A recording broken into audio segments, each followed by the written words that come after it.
Two church choirs from California arrived in Cape Breton by cruise ship today as part of a musical missionary tour up the East Coast.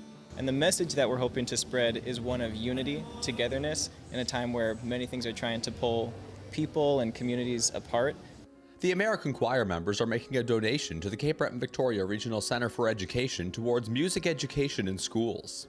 We heard about the need specifically for instrumental repair here on the island within the music education system.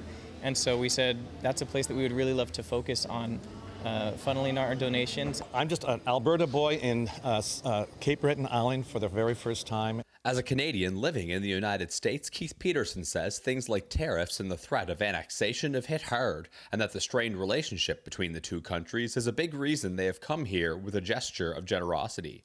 It's been heartbreaking for me to see this rift of relationships that have been developed over 150 years or more. I think it's an example of all of us rising above what's going on. The head of the Cape Breton Music Industry Cooperative, which holds events throughout the year to raise money for the next generation of musicians, says this is an example of ordinary Americans separating themselves from any conflict at the government level. Obviously, we have our opinions on things like that, but at the end of the day, it's people coming together that makes the world a better place and not a worse one.